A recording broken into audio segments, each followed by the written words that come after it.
chief guest of today's event, Mr. Sandeep Tarkas, Professor Chaturvedi, my faculty colleagues who are present here in large numbers, uh, students of IMI, and invitees, ladies and gentlemen. Well, it gives me great pleasure to be part of this inaugural function for Conventus 2016. And I must compliment the Student Affairs Council for organizing this event so extremely well. I think I was a part of Conventus 2015. Conventus 2014 happened before I joined. And I can see the difference between the way Conventus 2014 was organized and this one is organized. So my compliments to Abhilash and his entire team for doing a great job.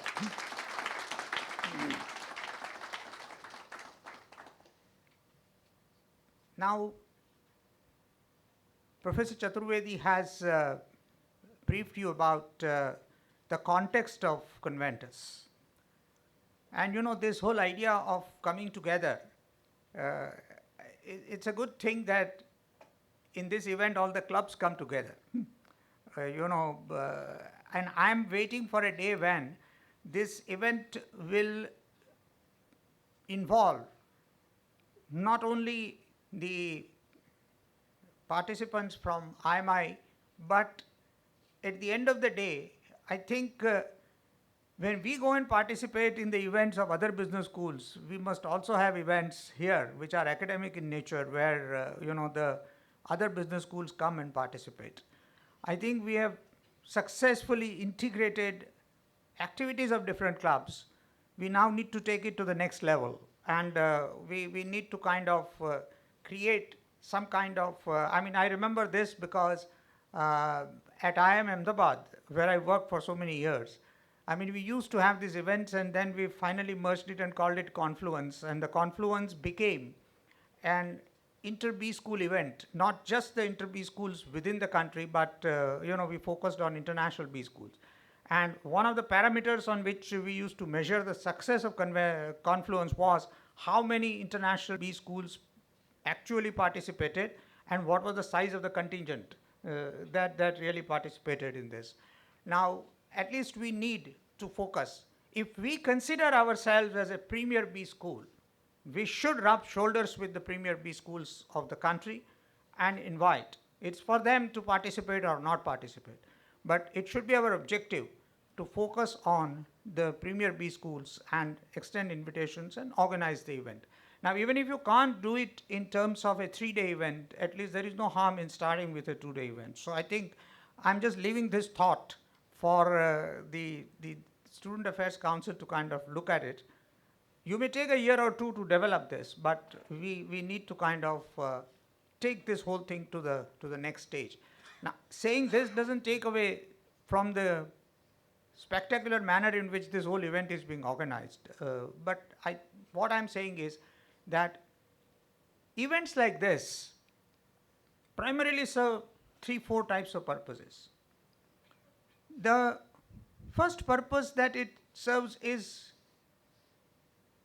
gives you a holistic view of management as a discipline and the thought process. And in the process, integrate all the functional areas of management into one single event. And so the coordination across different functional areas happens automatically. And all this has to be done in the context of event being organized around a theme which is contemporary. Contemporary in terms of what is most relevant at the time at which the event is being organized. The second important purpose that this serves is that it provides a forum for interaction with the leading professionals from industry. So it provides a platform where the eminent representatives from various sectors cutting across regions, industries and so on come and interact with the students.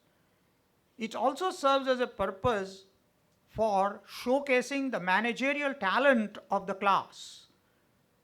And when I say managerial talent, it is the manner in which this event is organized. And event management is one aspect of it, but the content management is equally important.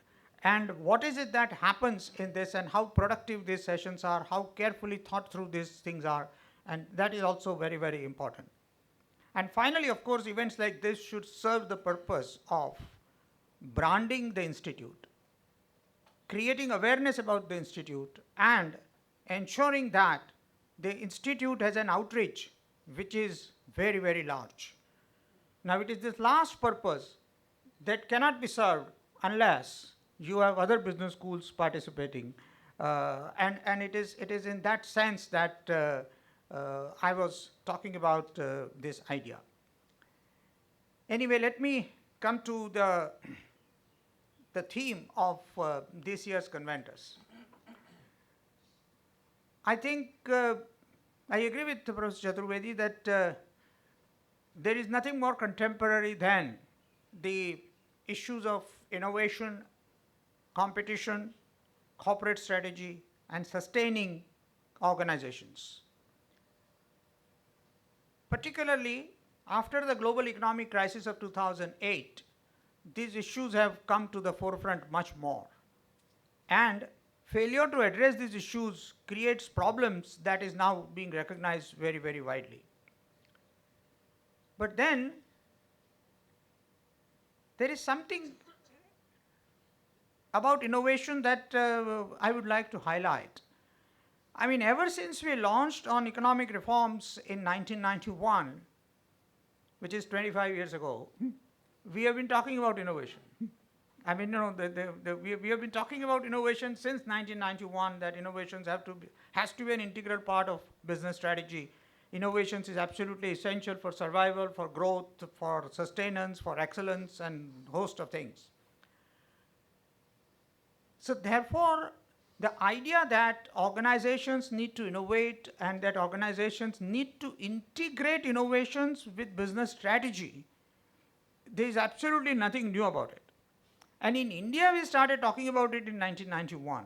But globally, innovation has been the focal point of corporate strategy for decades, I mean, before that.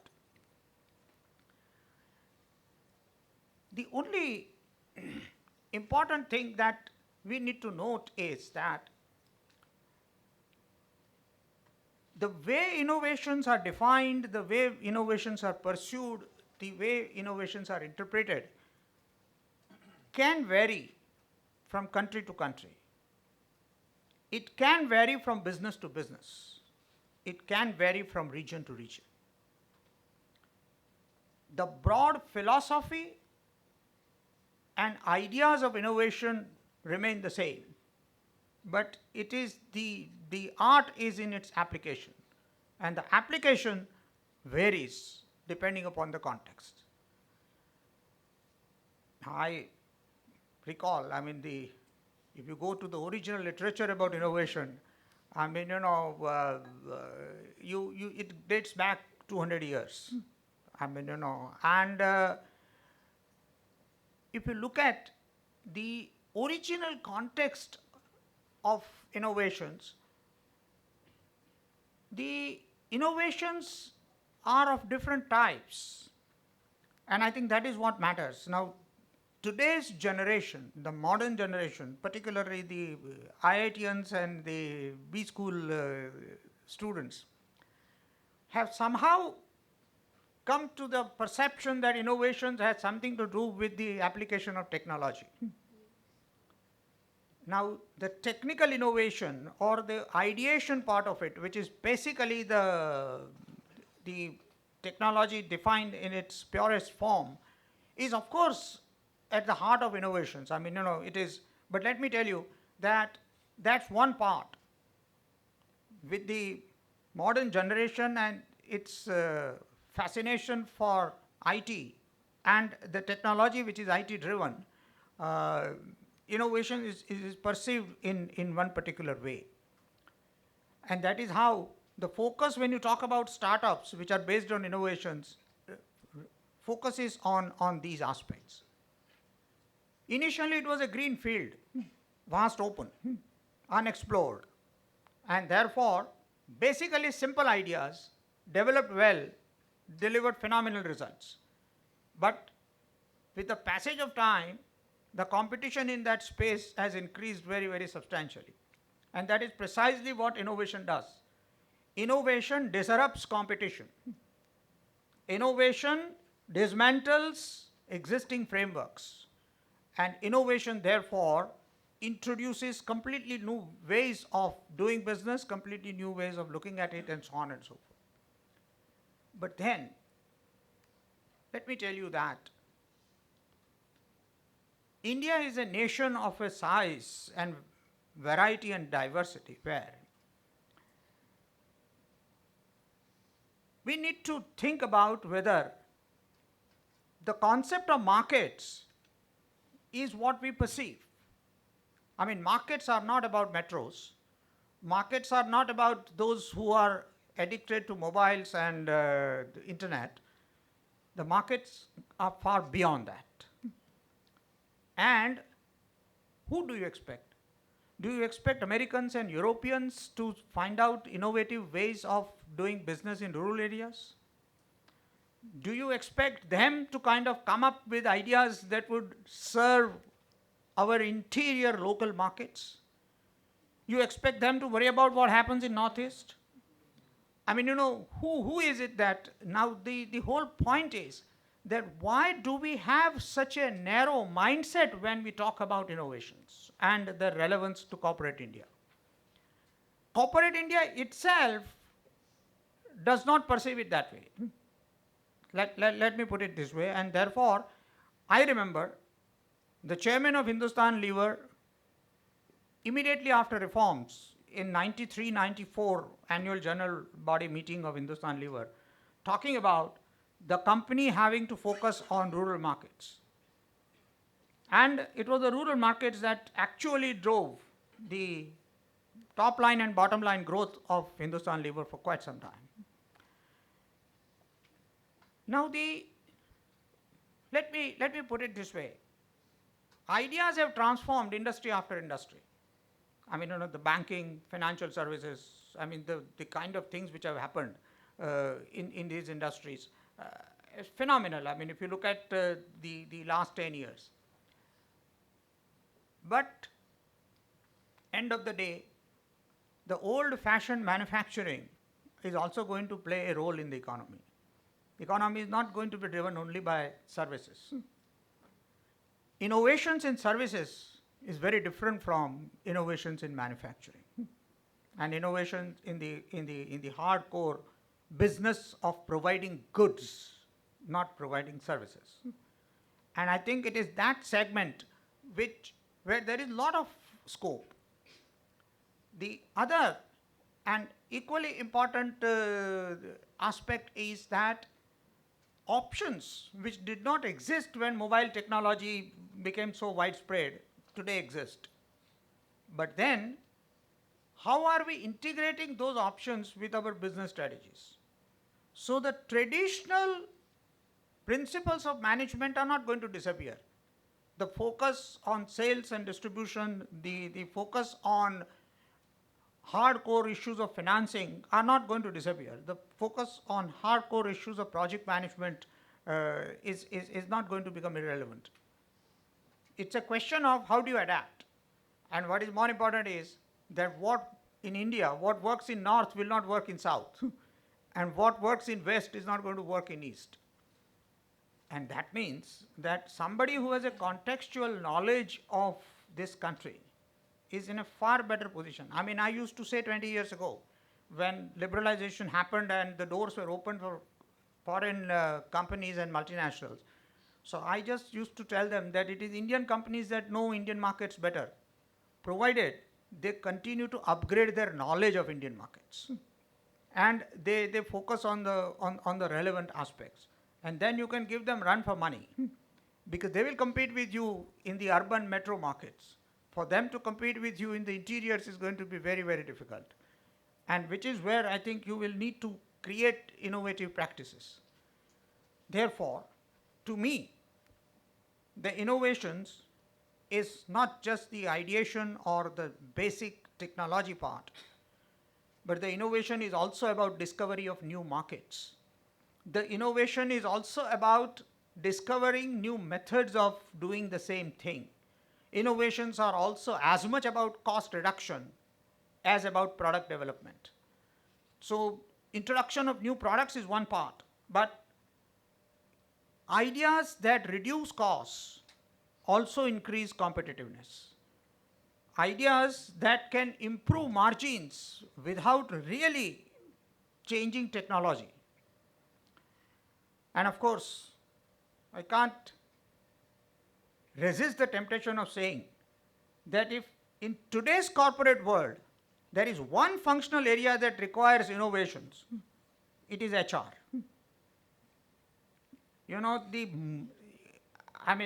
my perception is that HR practices in organizations have started undergoing some change, but if you look at the progress of other functions, marketing, finance, operations, IT, in relation to that, the progress in terms of changing practices, norms in HR has lagged behind, substantially lagged behind.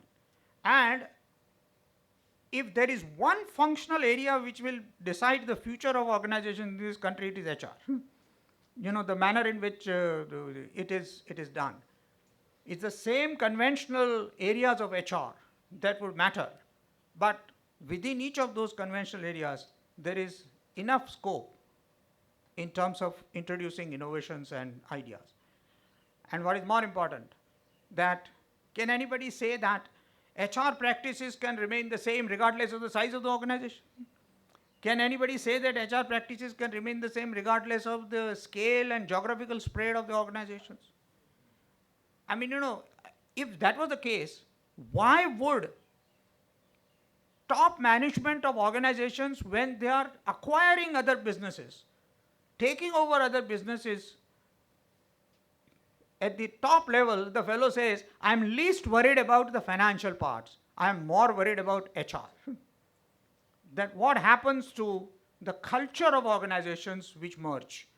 What happens to the practices in the organizations that, and sector after sector, these issues have come up. And now we are in an era where we are talking about taking over overseas companies. I mean, you know, we are talking about acquiring companies overseas, and that is where I think we need to. So, end of the day, the true impact of innovations will arise only when the innovations across different functional areas of management are viewed in a holistic perspective.